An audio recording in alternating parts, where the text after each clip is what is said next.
We're in unprecedented times now. Nobody knows what's happening with the economy, where things are going, even for an average family. When it comes to Yom Tovim, whether it's Sukkot or Pesach coming up, they don't have the ability to, frankly, make ends meet. Especially around Pesach time, that's a very expensive time of year. Tomche goes out of their normal bounds of what they do, and they really step up in a bigger way.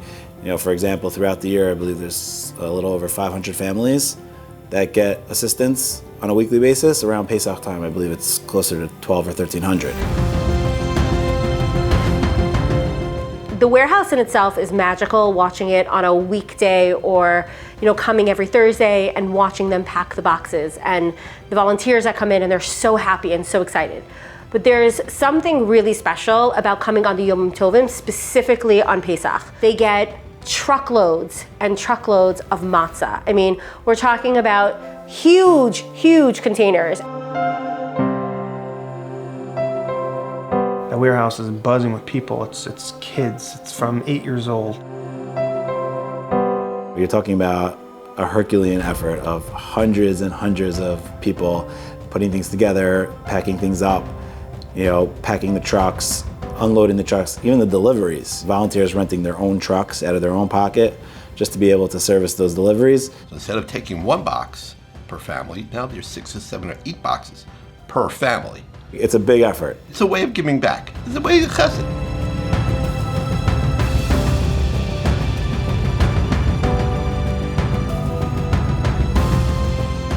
I've known several amount of situations where there are regular working people that need that extra help, and Tomche Shabbos is there in a quiet way to assist them. The people who show up to pack are so dedicated. I'm always kind of amazed because it's Erev Pesach and everybody can use everybody at home, and yet so many people show up and do. It's the power of Klal Yisrael.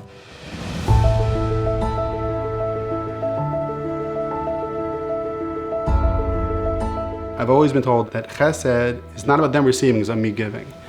And Tomche Shabbos really is the epitome of that, because we don't really see who's getting this, and it's just a choice. It was always just a conversation piece at a dinner table, at a Shabbos table, what's going on, seeing the cases, seeing my father in the office.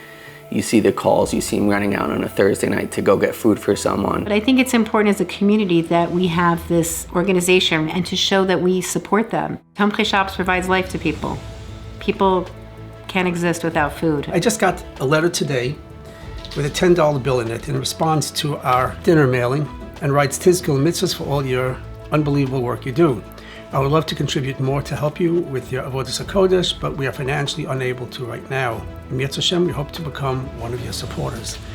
This is something I'm going to save on my desk because it reminds me how everyone has a chelek, and it shows how everyone wants to have a chelek regardless of ability. Some people can't send in $10, they pack. Some people do both. It's remarkable. It's truly remarkable. I wouldn't know how to count how many hundreds of people come to our warehouse all to participate. And each one, through their actions, says, I care. Some do it with their hands, some do it with their checkbooks. But the message is seamless. I care.